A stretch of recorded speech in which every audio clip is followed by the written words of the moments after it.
আমি মিতালি, আমার কুকিং ল্যাবে আপনাদের স্বাগত। আজকে একটা নতুন রান্নার সঙ্গে পরিচয় করাবো। বন্ধুরা, আজকে আমি একটা নিমকি তৈরি করব। সেই জন্য আমি ময়দা নিয়েছি, একটু কালো জিরে নিয়েছি, নুন দিয়েছি। এখন একটু জোয়ান দিয়ে দেবো এর মধ্যে।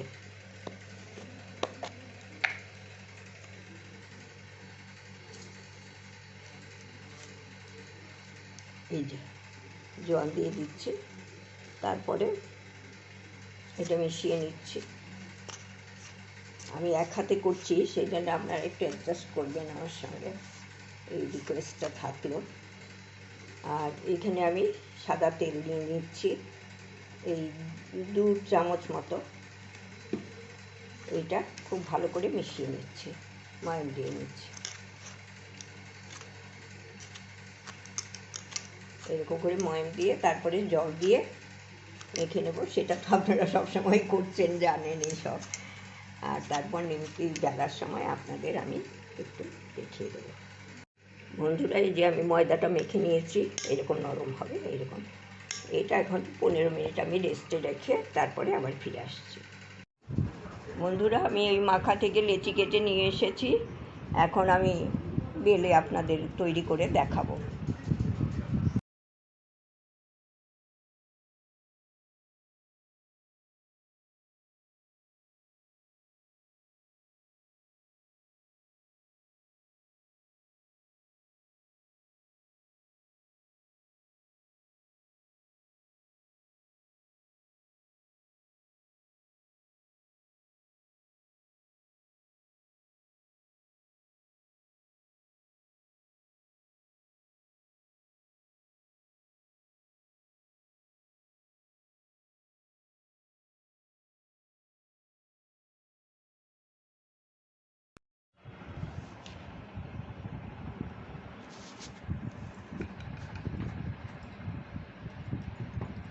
বন্ধুরা, আমি তো এই লেচি কেটেছি, তার থেকে আমি এই বেলে নেব। এখন বেলে আপনাদের দেখাচ্ছি।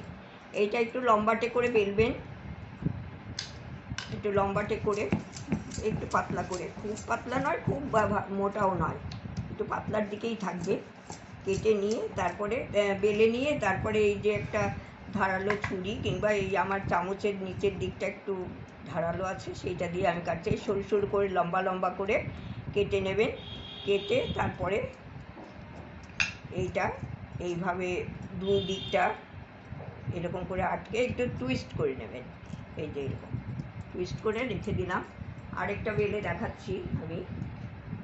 এই নিমকিটা খুব ভালো লাগে খেতে, চায়ের সাথে স্ন্যাক্স হিসাবে আপনি ব্যবহার করতে পারেন। এটা এমনিও মুখরোচক, খুব মুখরোচক। আর ভাজার পরে আমি একটা মশলা মাখাবো, তখন আপনাদের আবার দেখিয়ে দেবো।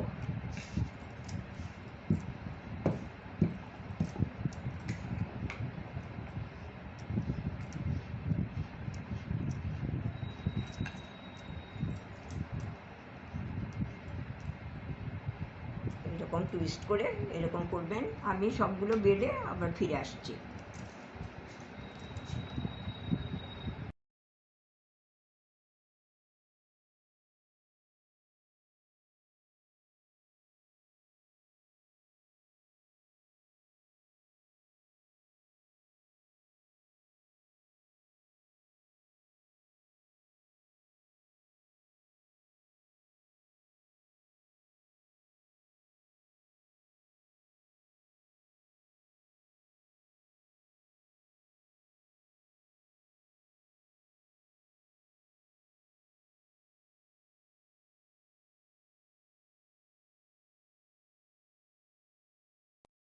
বন্ধুরা, এই যে আমার সব বেলা হয়ে গেছে, এগুলো বেলে নিয়েছি। এদিকে কড়াইতে আমি সাদা তেলও বসিয়ে দিয়েছি, এটা মিডিয়াম আছে।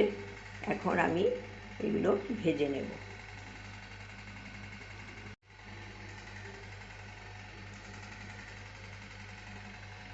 এই আমি দিয়ে দিচ্ছি।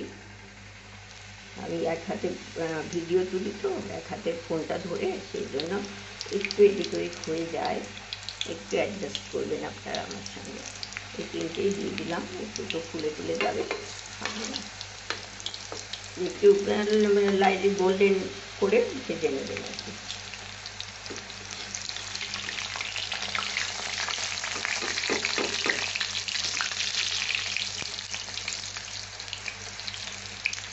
খুব ভালো লাগে এটা, একটা খেলে মন ভরবে না।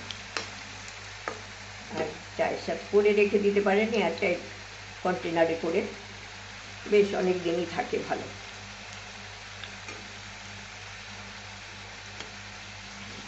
এইটা এরকমভাবে করা যাবে। তারপরে আবার গজাও করতে পারেন, এটা আমি মিষ্টির রসে দিয়ে গজাও তৈরি করে দিতে পারি, আমি দেখিয়ে দেবো।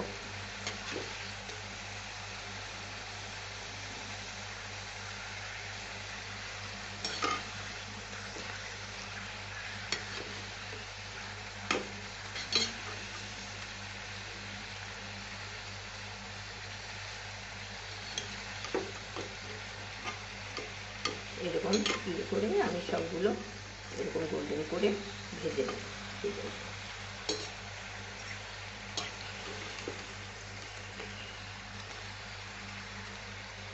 সব ভেজে নিয়ে আবার ফিরে আসবো। বন্ধুরা, এই যে আমি ভেজে নিয়ে এসেছি, সবগুলো ভাজা হয়ে গেছে।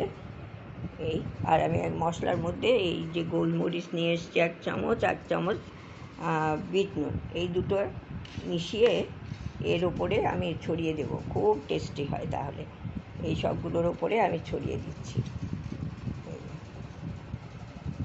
হাতে দিয়ে ছড়িয়ে দিচ্ছি। খুব বেশি দেবেন না, তাহলে নুন নুন লাগবে। অল্প অল্প করে, কিন্তু খুব টেস্ট হয়। আর আপনারা যদি মনে করেন লঙ্কা খাবেন, তাহলে এর সাথে একটু লঙ্কা গুঁড়োও মিশিয়ে নিতে পারেন। আমরা একটু ঝালটা কম খাই তো। গোলমরিচের যে ইয়েটা হয়, ওতেই আমাদের হয়ে যায়। এই যে এরকম করে নেবেন, এইভাবে করে আপনারা চায়ের সঙ্গে খাবেন, এমনি খাবেন, বিকেলবেলা লোকজন অতিথি আপ্যায়নেও বেশ ভালো। আপনারা আমার সাথে থাকার জন্য আপনাদের অসংখ্য ধন্যবাদ। ভালো থাকবেন।